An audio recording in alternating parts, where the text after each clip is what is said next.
अगं काय करतेस तू? उद्याची तयारी आहे. आत्ता? हो, होळी आहे ना. अगं हो, पण मग आत्ता कशाला करतेस? अगं म्हटलं उद्या सकाळी आपल्याला नाश्ता करायचा असतो, मग पूजा, मग पुरणाचा सगळा स्वयंपाक उशीर होतो ना, घाईघाई होते म्हणून सगळं करते. अगं मी केलं असतं ना सकाळी. किती वाजलेत बघ. अगं झोप आता अक्षरा. या दिवसांमध्ये झोप आवश्यक असते.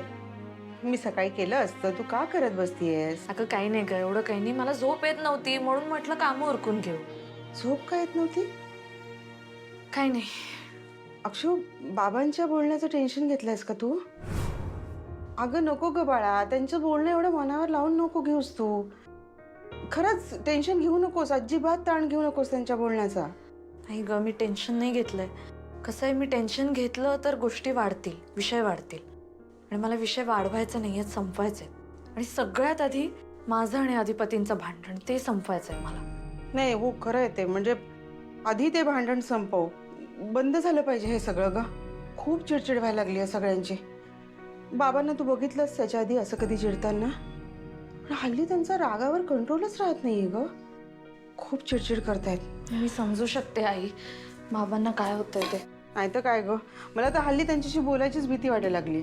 काही विचारलं ना तरी चिडून उत्तर देत आहेत. नाही, मला असं वाटतं आई, आपण आता सगळे जरा शांतच राहूया. या विषयावर काही बोलायलाच नको. तू नको काळजी करूस, सगळं ठीक होईल. नाही व्हायलाच हवंय ग. पण सणावारी कसं आनंदी वातावरण पाहिजे ना. वाद होत आहेत आपल्या घरात. आई अगं, एवढं काही सिरियस नाहीये. तू तू विचारच करू नको, जास्त विचार करू नकोस तू. हा, जा तू झोप, आराम कर. मी सगळी कामं करते, जा. खरं सांगायचं तर मलाही झोप येत नव्हती अक्षू. सारखी या कुशीवर त्या कुशीवर होत होते मी. मध्येच काहीतरी खुडखुड आवाज झाला म्हणून मी येऊन बघितलं तर तू काय उद्याची तयारी करायला लागली असे ते सगळी. अगं पुरणपोळी करतेय. पुरणपोळी करायची म्हटल्यावर तयारी नको का करायला? तुला माहितीये, अधिपतींना खूप आवडायची पुरणपोळी. आणि नुसती नाही हा, तेलावरची पुरणपोळी. मला सारखं आग्रह करून करून सांगायचे, मास्तरीणबाई तेलावरची पुरणपोळी पाहिजे. आमच्या कोल्हापुरात असं, आमच्या कोल्हापुरात असं. लई झाक लागते म्हणे.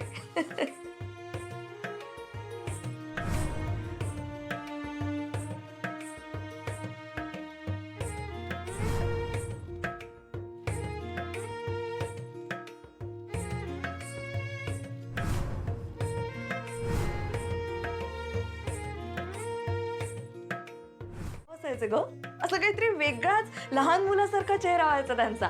असं छान वाटायचं आणि खूप हसायला पण यायचं त्यांच्या डोळ्यातले भाव बघून. आणि मग मला म्हणायचे, मास्तरीणबाई तुमचा हा हसणारा झरा असाच खेळाता राहायला पाहिजे.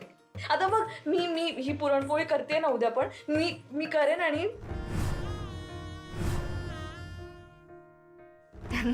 त्यांना नाही देऊ शकणार मी, पण मी मी मी परत जेव्हा जाईन ना त्या घरी, तेव्हा मी करेन आणि त्यांना खाऊ घालेन. तेव्हा देईन मी. अक्षू, किंमत नाही आहे ग त्यांना तुझी. असं नाही आहे. मी एखादा पदार्थ केला की भुवनेश्वरी मॅडम पण कौतुक करायच्या, पण नंतर असं काहीतरी वागायच्या की कौतुक करणाऱ्या भुवनेश्वरी मॅडम खऱ्या की बाकी कोणी नसताना माझ्याशी जसं बोलतात त्या भुवनेश्वरी मॅडम खऱ्या? प्रश्नच पडतो मला. नाही नाही नाही नाही, त्या अजिबात खऱ्या नाही आहेत अक्षरा. आता कळलंय मला आई. अधिपतींसमोर वेगळे असतात, घरातल्या इतर माणसांसमोर अजून वेगळे असतात. बघ आई, एक दिवस त्यांचा खरा चेहरा मी सगळ्यांसमोर आणणार.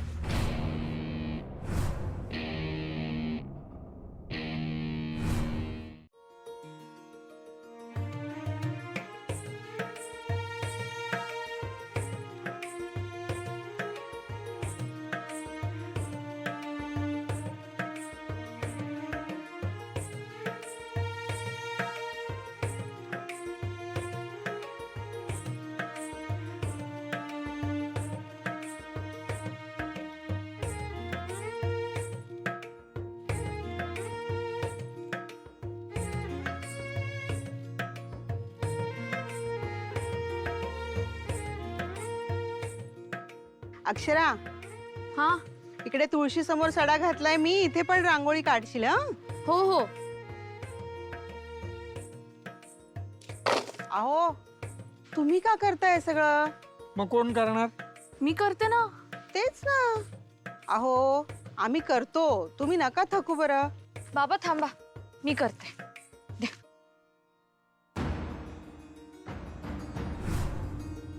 बाबा अहो ती बोलतीये तुमच्याशी, काही हो नाही उत्तर द्याल की नाही?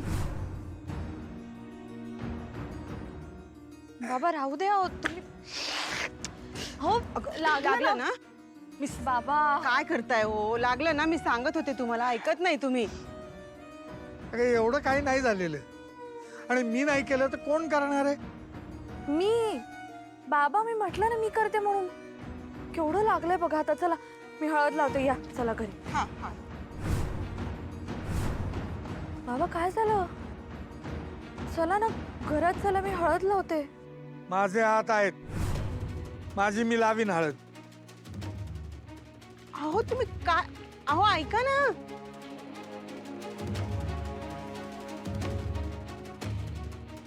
हे असं का वागतायत माझ्याशी? काय नाही ग अक्षरा, नाही म्हणजे तुला माहिती आहे ना, छोट्या छोट्या गोष्टींवरनं चिडचिड होते त्यांची हल्ली. नाही चिडचिड करू दे आई, तो प्रॉब्लेम नाहीये, पण माझ्याशी बोलतच नाही, त्याचा अबोला का धरतायत? काळजी नको करूस, होतील, नॉर्मल होतील. मी बोलते ना त्यांच्याशी. नाही नाही तू नको, मीच बोलते, थांब. अक्षू अगं ऐक ना,